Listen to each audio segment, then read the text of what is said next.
Yeah, as people kind of come in and trickle in, just kind of rooting us in like the astrology of this moment. This week is a roller coaster. I'm so happy we are looking to the year ahead with Maxine, because the beginning of this week feels like a total ending of sorts, with the Pisces new moon today and all of that, Mercury retrograde and Pisces energy. So it feels like if you're a bit exhausted, if you feel a bit tired, we're with you. And let this be kind of like a moment for looking ahead and looking toward brighter times where we feel more energized, and that's more of a new beginning. Because right now, if it feels like a little bit overwhelming or like a lot, we totally feel you. So get comfortable, get cozy. This new moon energy is very much just like introspective and wanting to totally take a nap. So feel free to be horizontal for this entire thing. I recommend it. And we're really going to look toward, this like new year ahead, which I just know we're all so hungry for and so excited for. And we really deserve it. So I'll let people still come in. Alexa, let me know when we should start. Maybe give it a couple more minutes. Yeah, let's give it like 2 more minutes and then we can get started as everyone starts filtering in. Perfect. Sounds good. Give it a couple more minutes.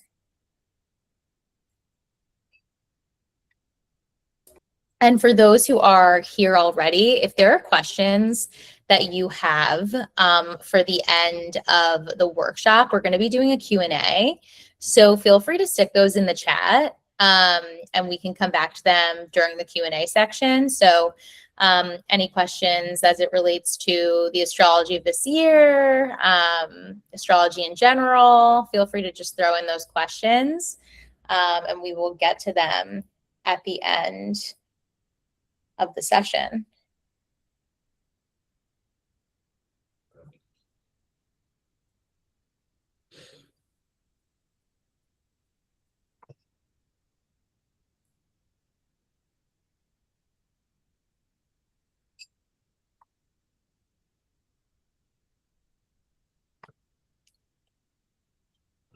I think we can go ahead and get started.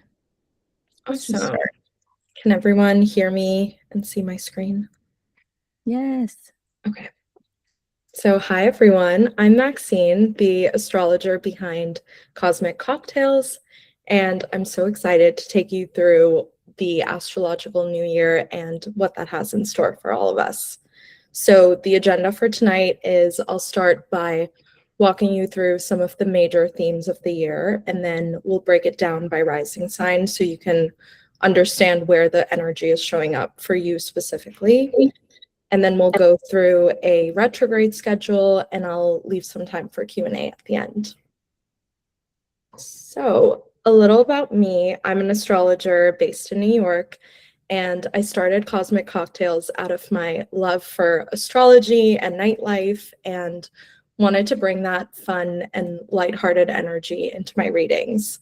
I also DJ on the side, and I've created sets for each zodiac sign. So if you want the link to those, I can share that with you after. And moving into some of the big picture themes for the year, we're in for a major shift in energy, which I imagine you're already starting to feel. Aries season officially begins this Friday on March 20th, which marks the start of the astrological new year and the spring equinox. And this is the time of the year where nature and astrology are all coming back to life. And there's a lot of fresh energy and momentum that we can work with. So we're moving away from some of the heavier, slower, more emotional terrain that we've been in over the last few years into energy that feels more dynamic, creative, and energetic, which is great. And this is because we have an elemental shift taking place from water and earth sign energy into fire and air. And a huge part of that is that Saturn and Neptune are both newly in Aries. So this will be the first time that we're really experiencing that shift during Aries season. And Uranus will be moving into Gemini in April. That'll shake up how we're thinking, communicating, and it's also tied to a lot of advancements in technology. So I think we'll probably see AI and things like that really speed up as well. And then in the second half of the year, Jupiter is going to move into Leo, and the nodes also shift into Aquarius and Leo. So that eclipse story becomes much more about community, authenticity, and our personal creativity. So that said, all of the retrogrades are still happening in water signs this year. So the emotional processing is still a part of the story, and I'll get into that when we go into the retrograde schedule. But first, let's dive into what each rising sign can expect for the year. So to start, Aries risings are really entering a new chapter in their lives. Saturn and Neptune moving into your first house is a major identity transit. You're becoming more aware of who you are, what needs to change, and there's also a real shedding of old identities happening at the same time. Saturn's asking you to take yourself more seriously, and the energy is moving out of those more introspective parts of your chart into a more public-facing and visible area. And then Uranus in Gemini is bringing new ideas, new communication projects, and writing, speaking, social media, and content creation could also be themes that become important. And then in the first half of the year, Jupiter is bringing this boost to your home and family life. And then in the second half, that's going to shift where Jupiter moves into your fifth house and brings more fun, romance, confidence, and creativity. Children might also apply here if that's a theme that applies to you. And then moving into Taurus risings. So for Taurus risings, this year is a much more private and internal year. Saturn and Neptune are moving into your 12th house, and this really deals with like healing, rest, reflection, and a more serious relationship to your mental and spiritual life. This could be a year where you're exploring therapy, finding a spiritual practice that you feel drawn to, or just feeling more drawn to solitude and facing any like underlying emotions or things that are under the surface. It's a big year for releasing and shedding things that are just no longer working. And then Uranus moving into your second house brings a bigger shift around money, work, and your resources. And then Jupiter is really supporting any like communication and your confidence and your voice until July. And then after July, it's bringing that focus to home, family. You could be moving or finding a sense of emotional grounding. And then moving to Gemini risings. So for Gemini risings, you're shifting into a year where friendships, community, and your future direction are becoming more important. So Saturn and Neptune in your 11th house can bring clarity and restructuring around your social world. You might be outgrowing certain people, you could be getting serious about certain friendships, or just becoming more intentional about the communities that you want to be a part of and your bigger hopes and dreams. And then Uranus in your first house is huge. It's a major transit for radically reinventing yourself and changing the way that you see the world, the way that others see you, and also just the way that you express yourself. You could feel more independent or more experimental and less interested in being who other people might expect you to be. And then until July, Jupiter is helping give a boost with money, work, your self-worth, skills, and then it moves into your third house after July, supporting your writing, speaking, travel, and sharing your ideas more visibly. And then moving to Cancer risings. So for Cancer risings, it's a very career-focused year. Saturn and Neptune are moving into your 10th house, which means work, public image, and your long-term direction are all under review. You could feel like you need to restructure your career, or there's a lot of hard work that is going on, and you could be realizing that the path that you'd previously wanted doesn't quite feel as right, or you're doing some redirection in that sense. And Uranus in your 12th house might be triggering a deeper sense of healing, or you're having breakthroughs around your intuition and having just like unexpected spiritual breakthroughs as well.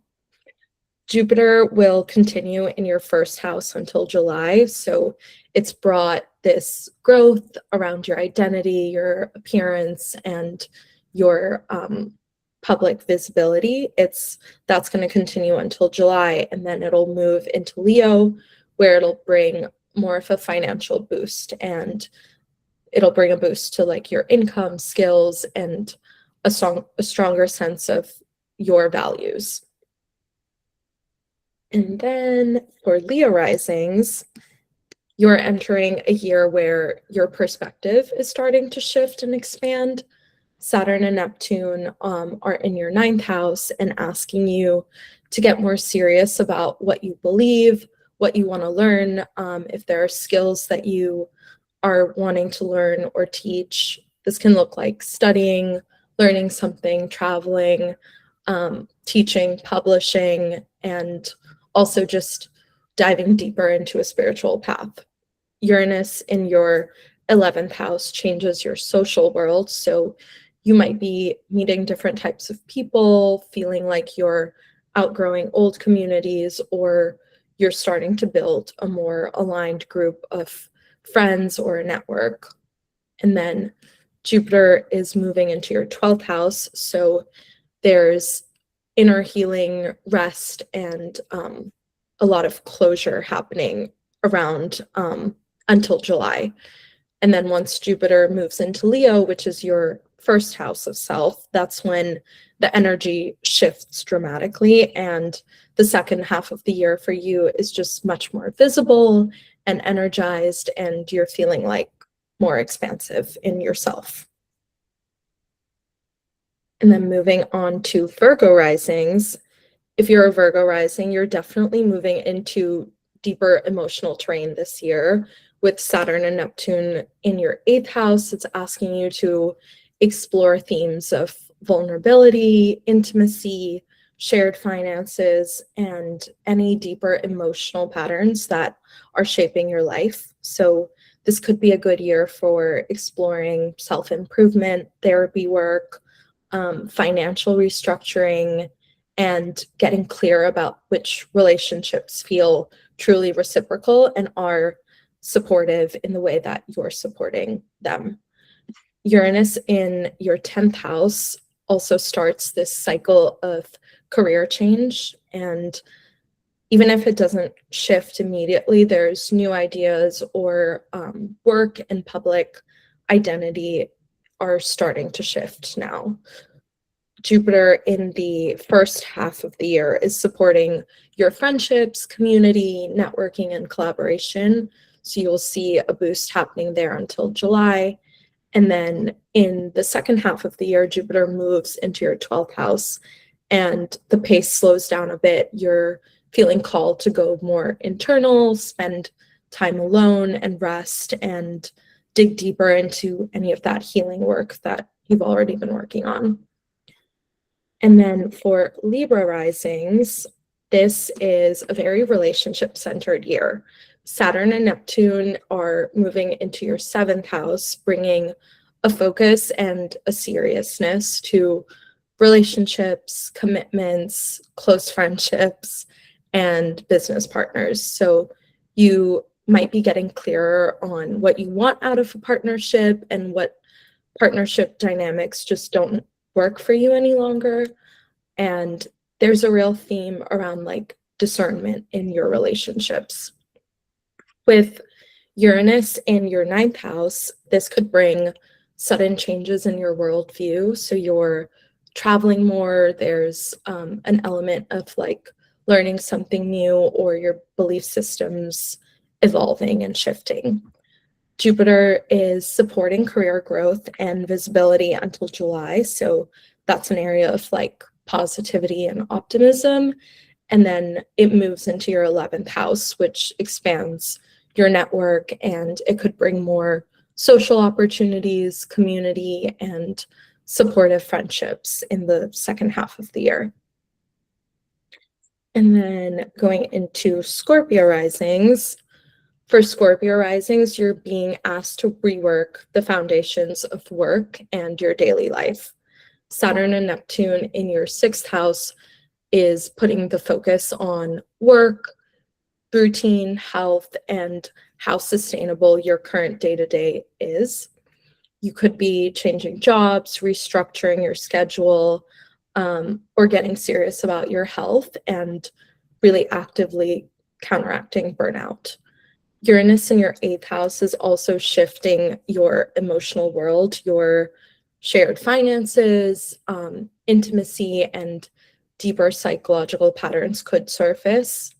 And then until July, Jupiter is giving a boost in your 9th house of traveling, learning new things, broadening your horizons, and then moving into your 10th house, which is great for career momentum, visibility, and your professional growth.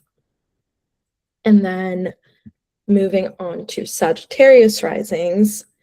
If you're a Sagittarius rising, you're entering a year that's much more about joy, creativity, and personal expression. Saturn and Neptune moving into your 5th house is asking you to take your creativity seriously, which can mean making time for hobbies, dating, self-expression, or anything that helps you to reconnect to like a sense of play. And another theme it could bring up is children, if that's applicable.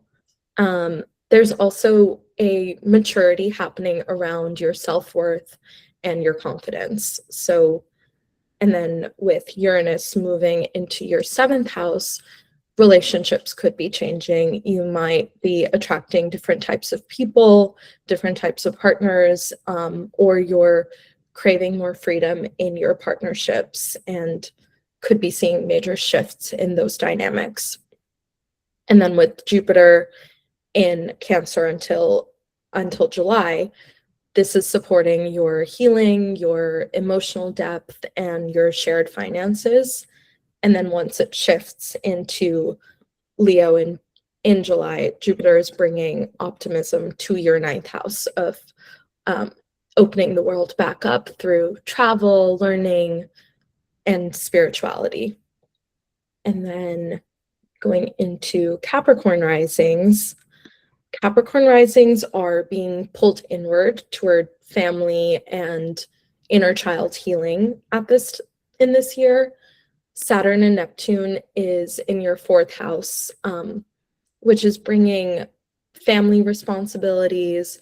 You could be moving or having a deep reckoning around your childhood or family patterns. This is a year where you might get really honest about like what makes you feel safe and at home with yourself. And then with Uranus in your 6th house, it's also beginning to change your work and daily life, your health routines. You could find yourself craving more independence and freedom in your schedule and feeling called to make a change there.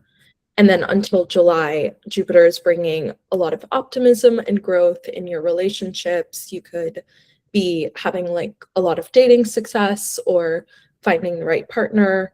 And then after July, it moves into your 8th house, which deepens the emotional tone. And there might be more financial support or shared resources. And any major breakthroughs in understanding your own patterns.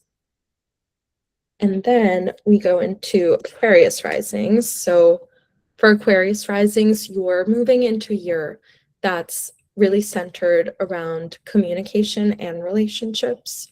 Saturn and Neptune is in your third house, asking you to take your voice and your communication seriously, which can look like writing, speaking, content creation, or just becoming more clear and intentional in how you're communicating with the people around you. Uranus in your fifth house is bringing creative or romantic breakthroughs and more freedom in your self-expression. Dating, pleasure, or children, and your own confidence might shift in really exciting ways. And then Jupiter in the first half of the year is bringing positivity, growth to your health, your daily routines, your work. And then in the second half, it moves into your seventh house, adding emphasis to momentum and growth in your relationships, dating, partnerships. And then lastly, if you're a Pisces rising, you're moving into a year where work, income, and self-worth become much more important. So Saturn and Neptune in your second house is asking you to get clear and intentional about money, your value, and how you use your skill set. So there might be greater pressure at work, more responsibilities, or just a stronger urge to build something of your own, like your own business or company. You could also be releasing old patterns around work and your mental health. And then with Uranus into your fourth house, this can bring changes around home, family, or having to make a move. And Jupiter in the first half of the year is bringing greater creativity, romance, joy, themes about children. And then in the second half, Jupiter is going to move into your sixth house, bringing that momentum and energy to work, health, your daily routines, and productivity. So that's the full overview by rising for the next astrological year. Hopefully that gives you a little insight into like what specific areas are going to be needing your attention for the year. And then next, to go a little deeper, we have 4 major retrogrades that I thought were important to cover. So we're currently, I'm sure you know, in the first Mercury retrograde of the year, which ends on Friday, which is great. But I think one important note about all of the Mercury retrogrades this year is that they're all in water signs. So if you take a look at what houses rule the water element of your chart, that's really going to be an overarching theme of like reflection and revision for the year. So for air sign risings, Gemini, Libra, and Aquarius, those will be your work houses, all about like career, income, money. And then for fire sign risings, for Aries, Leo, Sagittarius, this is all about your internal world. So it'll be the 4th, 8th, and 12th houses. And then for earth sign risings, Taurus, Virgo, and Capricorn, this will be all about your relationships with other people. And lastly, for water sign risings, so for Pisces, Cancer, and Scorpio, this will be about your identity, your self-expression, and changing your worldview. And then we have 3 Mercury retrogrades this year, and then the last Mercury retrograde coincides with a retrograde in Venus retrograde, also in Scorpio, and then it moves into Libra as well. The Venus retrogrades are a little different from Mercury because they last a bit longer, and Mercury deals with like your day-to-day life, your activities, your communication and technology. Venus deals a little bit more with like your relationships, your values, and it changes the tone of like what you're addressing with those retrogrades. And then, of course, these are also general forecasts that are based on your rising sign.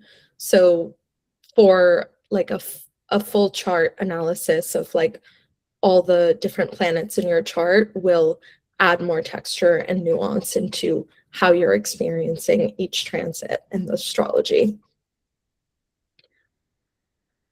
And then before we get into Q&A, if you want to dive deeper into any of these topics or book a personal reading, you can do that through this QR code. You can also find me on Instagram, where I'm always talking about all of this stuff.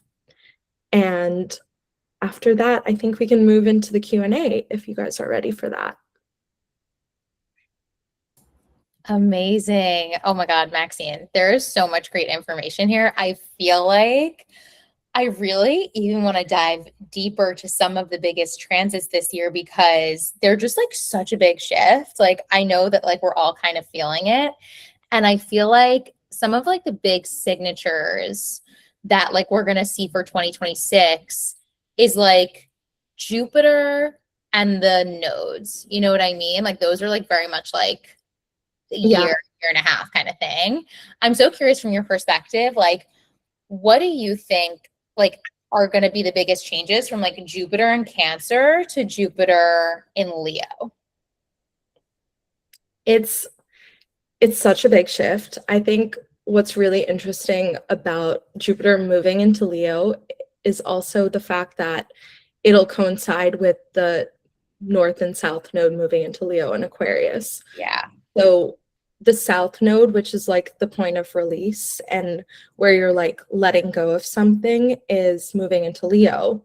But then Jupiter, where you're creating like abundance, adding more, and there's like more energy being brought into it, it's also in Leo. So there's like a push and pull of like releasing some of that Leo energy, but then also adding back in more of it. So it, to me, it feels like that's going to be a very intentional transit of like the, maybe the, hopefully the shadow aspects of Leo are being drained a little bit, and like you're bringing in the more like generous and positive aspects of Leo wherever it lands in your chart. I love that. That is so true because it's also like I feel like with Jupiter, like because it is all about growth and expansion and all of that, sometimes I do think that wherever Jupiter is hitting, there actually is some loss there too, because like you have to make space for the growth. And it's interesting, like I feel like we're all gonna get a really big ego check. 100%. Right? Like our like egos and like our confidence, like not that we're knocking it, but like I feel like there's like, you know, a bit of a cockiness that we're kind of losing. You know what I mean? Yeah, and with eclipses, it's like all about change. So the way that you're expressing those Leo traits, like there's a shift that needs to occur. And Jupiter is like being there to be supportive and bring in something positive in the process. Totally. Yeah, I'm so curious, like with the eclipses, like they're moving from Virgo and Pisces to Leo and Aquarius. Like, what do you feel like that shift is all about? Like sign wise, like in the big differences there. Oh my God. I think Pisces energy, we've had so much of it over the last few years with Saturn, Neptune, and now the North Node there. Virgo is where the South Node is right now. So we're having like that loss in like details, perfectionism, and order in some ways. So I think it'll be nice to kind of rebalance that a little, where we're focusing more on like the community with Aquarian themes coming in, and also like focusing on our like identity and our creativity and like finding joy through the community and sharing yourself authentically. Yeah. Oh my God, that's amazing. I think it's going to be a really positive shift. Like just because Virgo and Pisces is so like, it could be a little bit heavy. Serious. Yeah, I think Pisces, because it's so like you're swimming in like a deep ocean that just never ends. It feels very much like that surrender energy. It's like the last sign of the zodiac. And with us moving into Aries season and so many planets moving into Aries, there's like room for a new beginning. And I think dealing with like the grief of whatever Pisces season and like the planets in Pisces has brought up for a lot of people.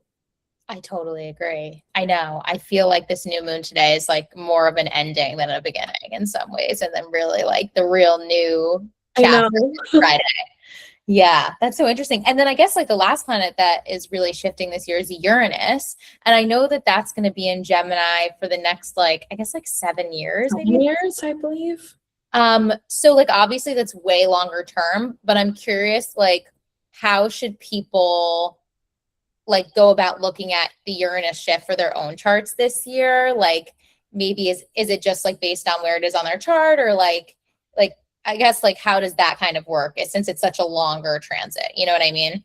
How do you suggest like looking at that? I think Gemini season will be like a really good indicator of like how that's playing out for people. And then also we'll have the trine between Uranus and Pluto in Aquarius to Gemini. So there'll be like a link between the Gemini house of your chart and the Aquarius house of your chart. And I feel like there's a connection to be made there that might not be super clear right now until we have that trine hitting.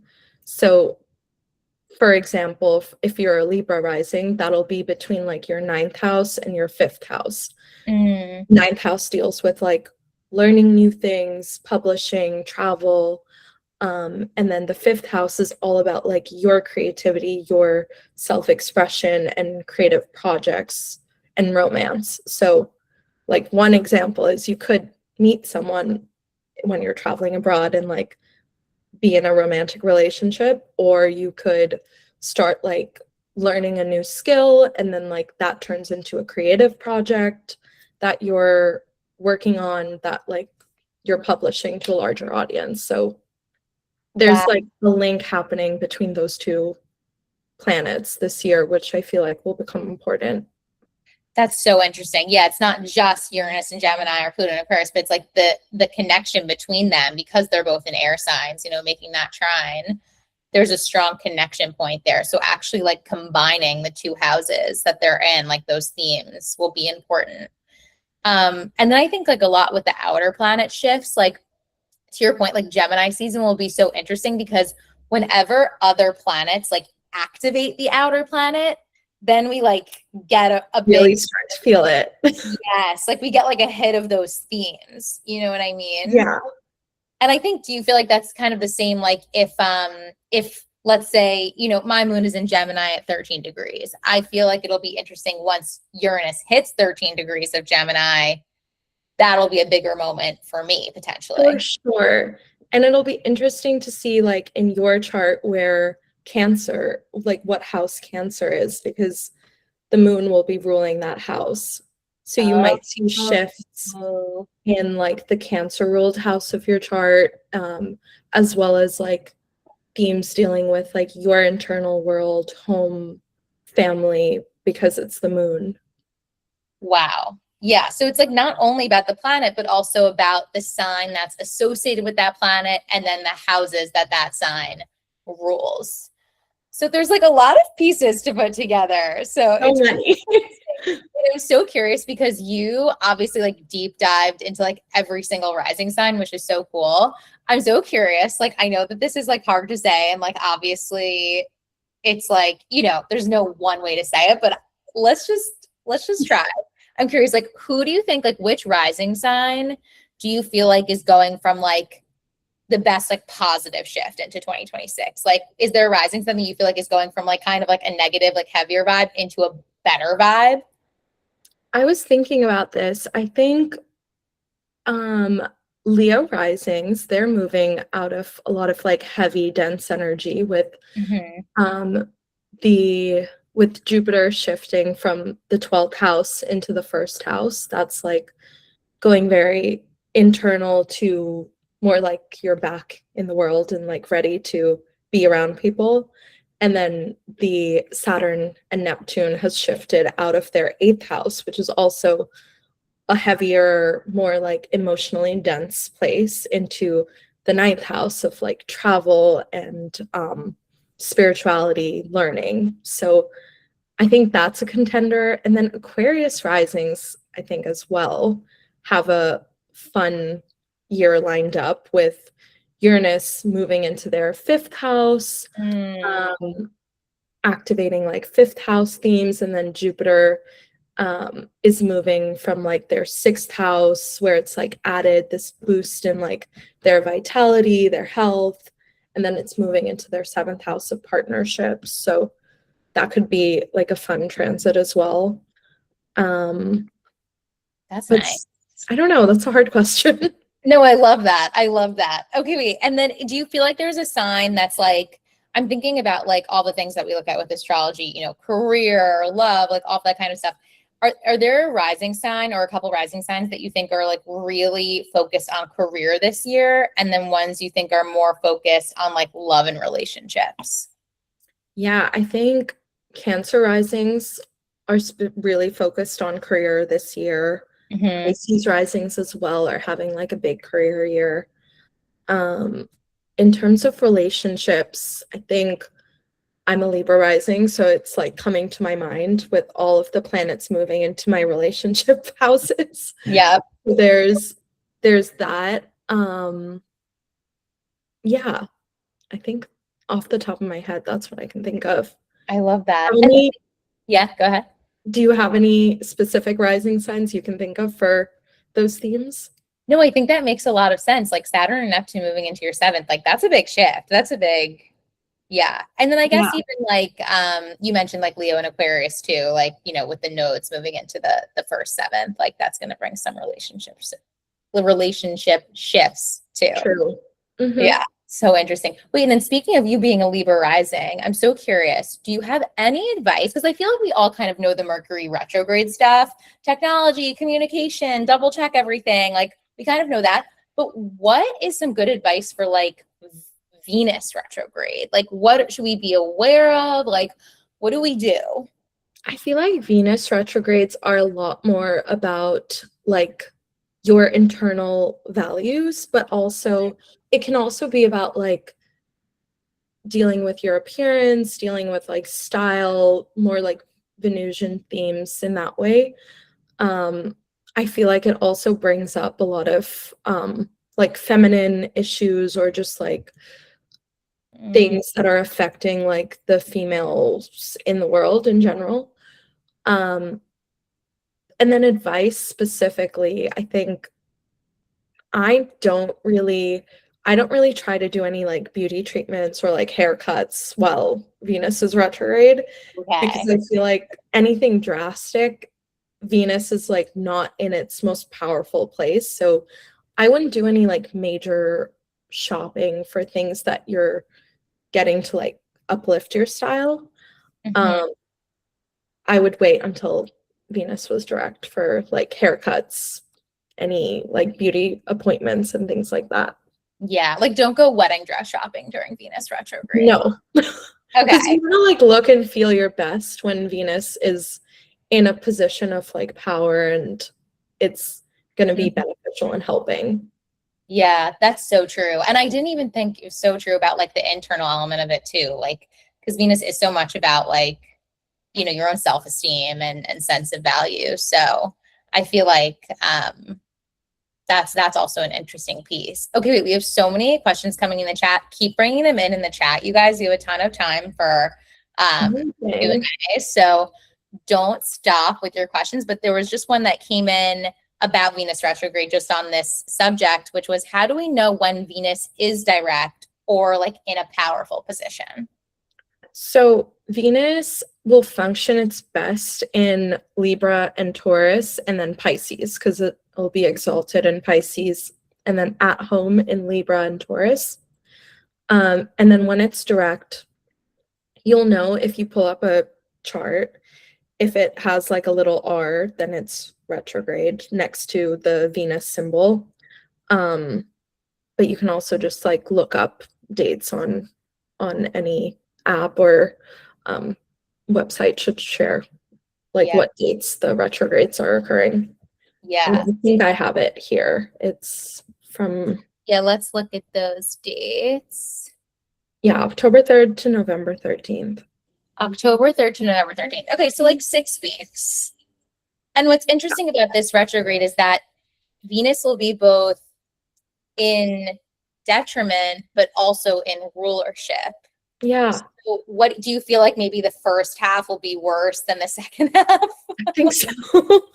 It'll also be coinciding in the second half with the Mercury retrograde. So I think it'll feel Oh my God, I didn't even notice quite that. chaotic throughout. But once we get the Venus cazimi with the sun, it should improve a little bit.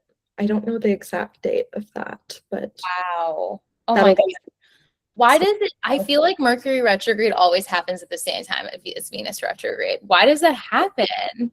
they're just too close to each other. So close to each other. That's crazy. Okay, so Venus is strongest in its power, Libra, Taurus, Pisces. And then when is it more like a bit weakened? So just so people have that too. I guess Scorpio, Aries. Mhm. What else am I forgetting? Yeah, Scorpio, Aries, and Virgo. Virgo. That's a tough one. Very self-critical. Very self-critical. Oh my gosh. I'm like, and I do find like if people have Venus in Virgo in their birth chart, like they're the hardest on themselves. Like it's just like the harshest self-critic. It's really true. It's tough. It's tough. Okay, let's look at some more questions. So, okay, Rachel said, so when Mercury retrograde is in your Mercury in Cancer. Okay, Rachel, I think what she means is she has Mercury in Cancer potentially. So if you have Mercury in the sign that it's retrograde, how should we respond? Like, and then Rachel says, write more, whine more, hide under the bed more. So it depends what house that's in, but if it's like going over your natal Mercury, it's also your Mercury return. So Okay. you're having like a refresh of how you communicate, how you go about your day-to-day activities, and all those Mercury themes are having like a reset. So it's a good time to just reflect on like all of those themes that come up with Mercury and addressing like if you want to change anything about how you're operating in your communication style or in your writing. It's a great time to like journal and revisit the past in that way. Yeah. Okay, love that. Seth asked a really interesting question. How would you contextualize Pluto being in Aquarius as part of this story with the eclipses in Aquarius and Leo, and then Jupiter also moving into Leo? Yeah, I think it's going to be really interesting later in the summer when we get that Jupiter in Leo opposition with Pluto in Aquarius. It'll be the first time that we're feeling that in those signs. And I think it's going to bring this real push and pull, even with the North and South node there, between the Leo part of your chart and the Aquarius part of your chart. There could be like some tension or just like a power dynamic happening in those signs. And then in general, I feel like that is that greater ego death that's occurring with all of the things happening in Leo, and then with Pluto trying to transform Aquarius and transform our like larger communities. There's more of an emphasis and like restructuring that needs to happen around like society at large, the larger communities and networks you're a part of. And I think not being led so much by like the ego and like an individual, leaning on like community and your network. Yeah. it's really interesting, like the connection between like the individual and the community, and like, who am I in my larger community? And like, how does my larger community impact me as an individual, you know? Yeah. So, and I do think like the point with the power dynamic is really interesting, because Pluto and Jupiter, like, they can go head to head, you know? Like, It's gonna be loud, I think. yeah. I don't think it's gonna be a quiet summer. Yeah. Oh my God. That's so crazy. Yeah. It's going to be hot, hot, hot summer. Okay. That's wild. Okay. Anna has a question. How can we use our birth charts to look at what environment would be best for us? Like if there's a better place, to move to, or like just what kind of environment we should live in? I would have to look at like a full chart for that, but in terms of like what's gonna feel super nurturing and what will make you feel at home, I would always look at the moon first. And that's kind of where your emotional needs are, how you feel seen and understood, and what you need in your like close relationships. I would look at the moon for. Yeah, that makes a ton of sense. Okay, someone else asked, I'm a Leo stellium, Leo Mercury and Mars in the 10th house, Leo Venus in the 11th, so Placidus, but all Leo, Mercury, Mars, and Venus. What could Jupiter in Leo mean for me? What was their rising? Let's see. So they're Leo stellium, and it's in the 10th house. So that would make them Scorpio rising. So there'll just be shifts around, I think, career and public image. They're saying Libra rising. Or they didn't say the rising sign, but I think this is Placidus, but Mercury and Mars are in the 10th house, and then Venus is in the 11th, all in Leo. I think you'll have to like pull in the meaning of like all of those planets, and it'll just be like a major shift in like your career and public image and how you're expressing yourself, I think. Totally. I feel like Jupiter going through the 10th house is like, there's a lot of career changes. Like, I feel like all of a sudden like a major spotlight on you with all of those planets activated as well. Yes, like a great time to like put yourself out there, promote yourself, go out and get a new opportunity if that's something you want. Like, I feel like there's a lot of like energy toward you and like building you up in that way. So I feel like it's really positive overall for like a Leo stellium. For sure.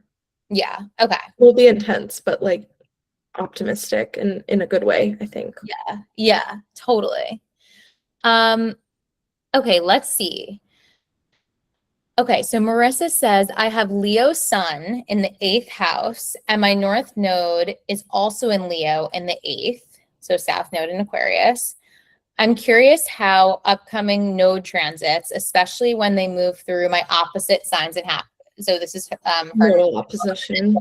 How does the nodal opposition affect that? And then specifically to the 8th and 2nd house. So the nodal opposition, I think, brings this like pulse check into if you're feeling like you're on the right path in your life.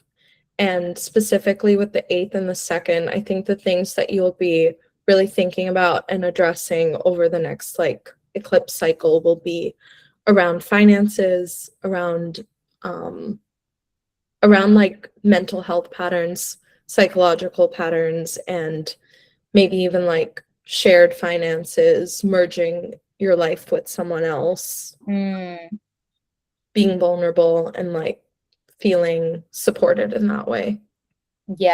Yeah, I love that. I do feel like the nodal opposition is supportive. Like it kind of helps you realize what you need to like shed. Yeah. And at the same time, I feel like it like clears your pathways more. I think I've seen like mixed experiences where some people like really didn't like the experience of the nodal opposition, and then others felt like it was really supportive. Yeah. So I think it varies, but if you're in general, if you're feeling in tune with the way that your life is going and you're feeling like you're moving in the direction of things that you feel naturally called to, then it, I think, will be easier. But if it's like, if you kind of need that kick to like shift things in your Get life, back onto you know like how- the path. yeah, yeah. So an important moment, but by the end of it, you should be more on your path, you would I say. think so. Yeah. Ooh, okay, interesting. Once Uranus moves into Gemini, it will be opposite my natal Pluto. So all my Pluto and Sag crew. Mm-hmm. Any advice on this aspect? Ooh, I think because Pluto isn't a personal planet, it might not be something that's felt like super intensely. Mm-hmm. So I don't know. There would have to be like more like a lunation or other planets around that activating the same degree. I Mm-hmm. think for it to be like something really crazy, it Mm-hmm. might just feel more like a subtle shift in like your internal world, or like you're having a more internal transformation happening with Pluto there. Right. Do you think it could be like, because I agree with you, like the outer planet transits are a bit lighter touch. You kind of like, especially two different outer planets. But I'm curious, do you feel like it could like lead to any kind of generational changes? Like how maybe it changes how like this specific group of people with Pluto and Sag like communicate with one another, or I don't know, like something more like, on Maybe. the group level. Yeah, maybe. It could also be like more trends in culture around that age group, or Mm-hmm. something that's like coming up in in the like cultural zeitgeist for that age group. Yeah, that makes a ton of sense. I do feel like the outer planet transits are way more like cultural. I Um, think so, yeah. and we can only really see them more like when we look back, Mhm. we're like, oh, that was so Gemini, Uranus and Gemini. Yeah. Opposing these specific celebrities who came up at the time with Pluto and in Sagittarius or something like that. But yeah, I don't think that's anything to like be afraid of that. No, I wouldn't say so. Okay. Is there a specific time for Leo rising? And then their other aspects are Leo sun and Gemini moon. Is there a specific time during these transitions to make a positive life change? So we've got a Leo rising with the sun in Leo and a Gemini moon. Thinking about 2026, yeah, is there like a good time for a positive life A change life during change. this year? Yeah. I think with all of these things, I would like first and foremost like trust your intuition. But if Mm-hmm. you want to look at like a time when it's more beneficial around like changes occurring, and I think like that boost with Jupiter moving into your first house of yourself, I would wait until maybe July, if that's something that you can wait until. If Mm-hmm. not, I would just say trust that like you're being called to make that change at the right time. Yeah, I love that advice. I do feel like once Jupiter moves into Leo, to your point, like that's pretty sick. Like that'll be like, okay, it's go Yeah, time. you're the Yeah. main character for the Yeah, year. I love it. I love it.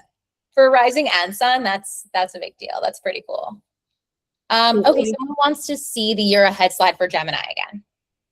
We can go Let back me to just pull that. that up. Yeah, let us know if there's any slide you want to see again. We'll also send out the step afterward if you did miss a screenshot. So it's not lost forever. Don't worry. Okay, cool. Oh my gosh, any advice for Miriam? I'm an Aries rising, also recently ended my Saturn return. So I guess she has Saturn in Pisces, but I'm still struggling with career and money. Any career and money advice for an Aries Ooh. rising? Aries rising. I think once the eclipses move out of the 12th and 6th house, that like tension in your day-to-day work life might get easier, which hopefully brings like some optimism to work and career. Yeah. And then trying to think. And then the nodal shift happens for that in August, I think.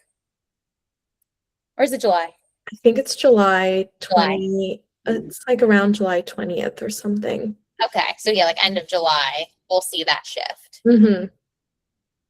And then career and money, I would say wait until like Taurus season. That'll also be a good time for work and income. Yes. Oh my God, always. Okay, amazing. What day will Uranus go into Gemini? I think it's April 25th. I believe this happens on April 25th, but I would need to double check. I'm pretty sure. April 20, it's around April 20th. Yeah. Okay. Okay, here's a good question. Thank you for sharing the insights into your head. How can we best use our forecast to help us prep for the transits this year? Ooh, I think I would definitely just like look at what themes are coming up, and especially in the house where Saturn is moving into your chart, I would say that's really gonna be the major focus for like hard work, restructuring, and with Neptune in the same place, it's a good opportunity to dream something up in that area and like really envision like what you want to create there. And then combining that with like the effort and diligence of Saturn, you can create something long lasting. And then I would just say to like tune into and see if it resonates and if you're actually feeling these themes come up. Yeah, no, 100%. Yeah, I think just like having these slides is like kind of like a little cheat sheet for like when things come up, you kind of like look back at this and you're like, oh my God, I forgot Saturn was going to enter my first house or whatever that is. And then really kind of like doing more of a deep dive into like what that means. I mean, I think like Maxine, to your point, like the Saturn Neptune conjunction that's like going on right now, especially during this next month into Aries season, it is an incredible time for you to really think about like manifesting your dreams. And like, I know that sounds like all of the buzzwords, but like Saturn really is about making your dreams into reality. It is the planet of manifestation, and Neptune just allows you to dream big and like really just like fantasize about what your life can look like.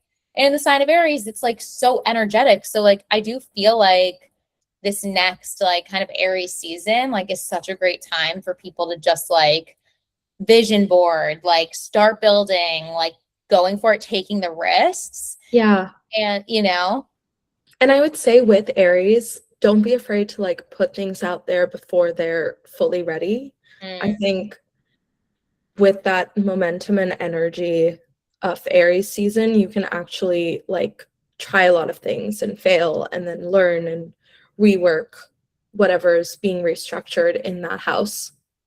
Yeah. Yeah. Don't be afraid to fail. That's a good Aries season slogan. Yeah. Okay. Easier said than done. Easier said than done as a Virgo rising over here. So Lizette is asking, as a natal Venus in Scorpio in the 5th house, what could be expected during that retrograde? That Venus retrograde. Ooh, so Venus and Scorpio in the 5th. So that would make them I like can't do math right now. My I brain know I'm is so bad at the math. I think it's Cancer rising, right? Or wait, yeah.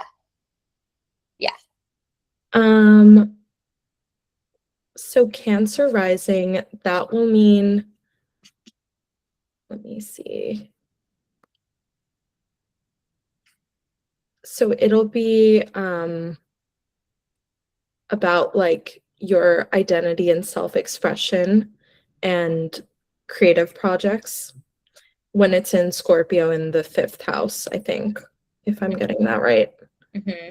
And then it'll move into Libra, which will be the 4th. which will bring up revising like home, family, anything that's happening around like Venus themes and like your values or your family relationships. Yeah. And what do you think of it being their Venus return? Like, do you think that impacts it at all? I think it will be an extra important retrograde, and whenever your sign is being like impacted in that way, it's this greater refresh and like reset to that what that natal planet means in your chart. So it'll bring up those themes in like a louder way, and I think you'll just be like revisiting what Venus means for you and how to go about like creative projects or dating or expressing yourself. Yeah. Yeah, totally. A lot of fifth house themes. Okay. What can I expect with Venus retrograde transiting through my seventh house, Libra, and Scorpio house, eighth house? Pluto is there natally. It'll be a lot about your relationships, and I think like deep inner relationship work around like how you show up, how you any like patterns that need to be changed, or certain relationship dynamics that are not working anymore. I think you'll just be addressing those. Yeah, like extra relationship. Yeah. It could be if like something's not working, then maybe you decide to like end the relationship, or you're revisiting a past relationship. Big themes around like dynamics in your one-on-one connections, I think. Yeah. X is coming out of the woodworks. Yeah. Someone might text you. Oh my God. Okay, so Madeline wants to know, okay, so they're talking about empty houses in general have always been a curiosity for me. I have 4 empty houses, but I'm also wondering how a transit through an empty house is different than one in a house occupied by a planet. I think empty houses, they're not really like something that you're missing. You still have planets that rule that house. So if it's the sun, like if it's Leo that's empty, your sun sign will be connected to that house. So if you have your sun in Virgo, then the Leo and Virgo house of your chart is somehow linked, and those themes might come up interchangeably. And yeah. So it's like, look at the signs that rule your empty houses, then find the planets that rule those signs, and that will give you a lot more information about like what that house means for you in your life. And then without that, I would also just look at like what that sign means and then what that house means. And it's a little bit more straightforward because there's no planets in that house changing or like adding to that story. Totally. Oh, Seth had an interesting thought on the Uranus Pluto opposition. Perhaps it helps bring Gen Z, Pluto and Sag, into more positions of power through their ability to adapt and use technology more to their advantage. Seth? That might be spot on. That's really good. That's so good. Okay, wait, we got a couple requests to show Libra rising slide again and then Scorpio rising slide again. Okay. And then I think we have 2 more questions. So there's your Libra rising. Amazing. And then Scorpio. Amazing. Okay, thank you for doing that. And then, okay. All right. We have a question. I have 2 stelliums and they are opposing each other. 3 planets in first house of Libra and 5 planets in 7th house, Aries. Would love your thoughts on what this means for the coming year and season. Ooh. So with that opposition, I think there's so much energy that's going to be in the Aries house of your chart. So that's going to be activated in like a really big way where you might have important breakthroughs or realizations occurring around Aries themes, which will in turn like affect your Libra house as well. So they kind of will just go hand in hand. So if it was like your seventh house, you could be going through relationship changes and activity hitting your seventh house in Aries, which then like changes your identity in the first house. And you're going through like an identity shift as well at the same time. Wow. Okay. Yeah, pretty intense. It's like a lot going on there. Like a push and pull. Yes, definitely. Okay, so our last question in the chat is about the eighth house. I keep seeing and hearing things about shared finances or relying on others. I do have heavy eighth house energy. Does that literally mean being supported by someone else, or is it more nuanced? I very much value independence, so it's a bit difficult for me to understand. I think it's more nuanced. The eighth house really deals with your like resources, your psyche, your identity and yourself being like merged with someone else or like other people, or other people affecting you in like a really deep way. So it doesn't mean that you're necessarily like always going to be relying on someone, but it just means that like those themes of like shared experiences and like shared resources or being comfortable in like merging of your life with someone is a bigger theme for you than it would be for someone else. So you're always going to be dealing with like relationship heavy things or interacting in that way, I think. Totally.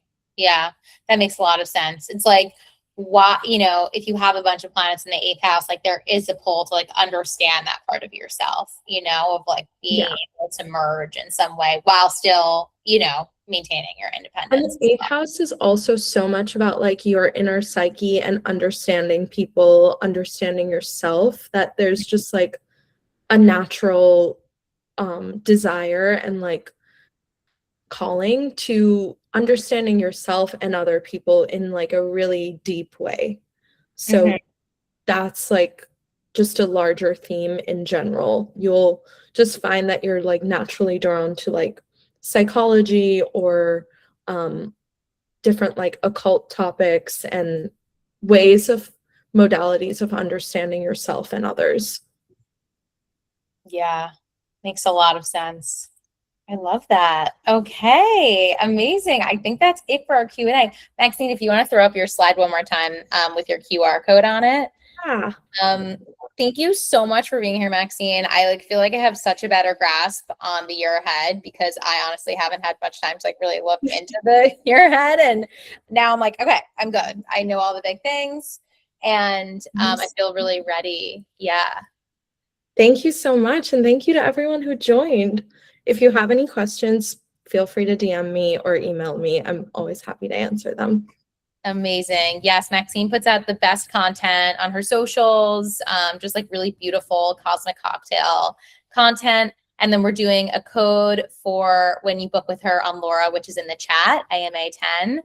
And yeah, I hope you all get a reading with her because Maxine is really amazing and will blow your mind with her accuracy. So thank you all. Thank you all for joining. Thank you so much, Maxine. This was just so insightful, especially as an Aries rising. I'm like, oh, everything I related to. It was amazing. Oh my God.